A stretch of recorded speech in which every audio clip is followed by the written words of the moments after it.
Jack returns. Jack Dorsey has returned to Twitter. He's even got a blue check.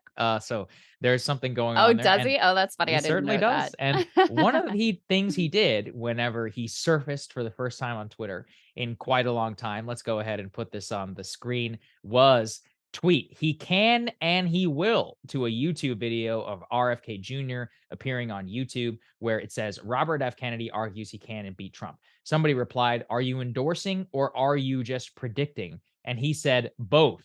Okay, so whatever that means. So I guess that means he is certainly endorsing him since he did technically say that he would. He also tweeted out this video against Joe Biden. It shows you that the moment that Biden fell, and he just said, "Open the Democratic primaries and debates. This isn't fair to anyone." So clearly, Very and I fair did a whole point. video Very fair on the. point. I mean, obviously, he's right. There's Yeah. literally no question why there should be no Democratic debate. RFK Jr. and Marianne Williamson, anybody else really who can qualify, absolutely has the right and really the responsibility, I think, to challenge him and to ask him, like, why are you fit to remain in office? We're going to talk probably tomorrow, Crystal, about this new effort by Biden insiders to prove that he actually, yeah, he's old, but he's not that old. Mm. He's a spry old chicken. We Mm. we promise. He gets up at 9 and works till 6. And I'm like, that's Yeah, you mean yeah. like everybody else in the country? Okay. Not all that inspiring. This also comes on the heels, Crystal, of Elon announcing that Twitter will be hosting a Spaces actually later today with RFK Jr., moderated by Elon Musk. Let's put this up there. Twitter Spaces says, "Heads up, we're doing maintenance on our infrastructure to help us handle But bigger spaces. There may be some minor turbulence in the next day. Thanks for hanging with us." And Elon confirmed that the system is being upgraded and stress tested in advance of the RFK Jr. interview on Monday. So big get for RFK Jr. He will be there at I believe it's Monday at 2 p.m. Eastern time.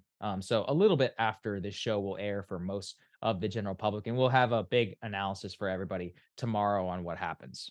yeah, for sure. Yeah, Elon after the DeSantis one, I think in some like feeble effort to pretend like he's not biased in this race was like, "Oh, of course I'll do spaces with any presidential Yes, contender." right. We'll see if that ends up being the case. I know that Marianne had replied like, "Hey, I do one too," and Oh, don't think she's heard back yet. So we'll oh, see if interesting. that actually, invitation extends to everyone. But I think the more that RFK Jr. or Marianne are able to get high profile endorsements, high profile interviews where they're in the public consciousness. I mean, this is the whole plan from the DNC is basically like, we're just going to pretend you don't exist. We're going to pretend you're not quote unquote serious or not quote unquote qualified. We're going to pretend like Biden has no real competition. And so, yes, you may be nervous about the fact that he, can't walk across the stage and that he's in clear mental decline and that he only works from like 12 to 4 Monday through Thursday. You may be worried about him serving as president at 86 years old, but sorry, you just don't have another choice. And so the more that you have this kind of visibility for his challengers, the more difficult it becomes for them to sustain that narrative.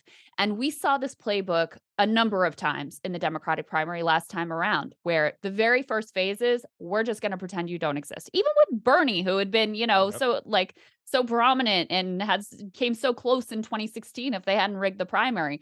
Even with him, they tried to just pretend he didn't exist at the beginning of the 2020 primary. And then you get to a certain critical mass where it's like, okay, well, we can't ignore you completely anymore. So now we're going to smear you. Now we're going to attack you. Like that's the next phase. And I think we're rapidly approaching that phase because it just becomes more and more difficult to deny that there are other alternatives, that people don't have to stick with Joe Biden, that there should be a competitive primary process. And so I actually love to see Jack, coming out and talking about the Democratic primary, calling for debates. And we need a lot more people like him who have prominent positions to point out the fundamental hypocrisy of a party that has run around with their clothes on fire talking about the sanctity of democracy and then are doing everything they can to short circuit the public having an actual democratic choice within their own primary process. So, I just saw an article this morning from, I think it was ABC, that was like, so far the Democratic primary has been successful at shutting down left wing critics who say there should be a debate. But the longer this goes on and the more the polls build for RFK Jr. in particular and Marianne as well. The more that that builds, the more difficult it's going to become for them to hold this position that they have right now.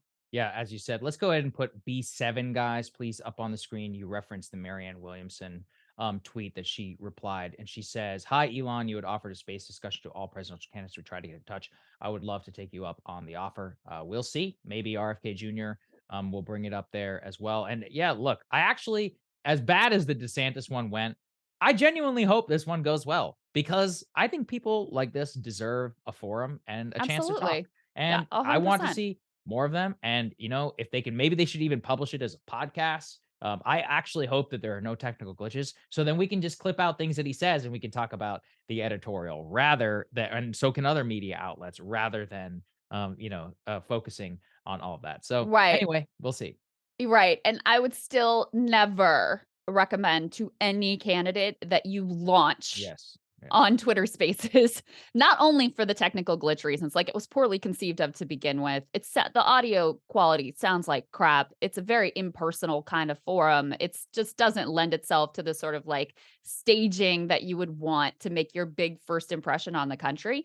But as a forum to have a discussion and have, high profile and get asked some tough questions and whatnot, yeah, absolutely. Like, I would recommend this to anyone, especially candidates who are being shut out completely of the mainstream press and who are they're trying to just completely invisibilize. If you've got an opportunity to grab some attention, you do it, even if there are risks inherent in that. But yeah, don't launch on Twitter Spaces would probably be the advice here. Yeah, I agree with that one. Hey guys, ready or not, 2024 is fully upon us now, and Soccer and I have been brainstorming ways that we can really up our game for this critical election. Yeah, we rely on our premium subs to expand our coverage, to add staff, to upgrade the studio. We just want to give you the best independent coverage of this election, which is possible. So if you can help us out, become a premium subscriber today, breakingpoints.com, or the link is down here in the description video. It really means the world to us, and if you like what we're all about, this is the best possible way to keep us 100% independent, working only for you.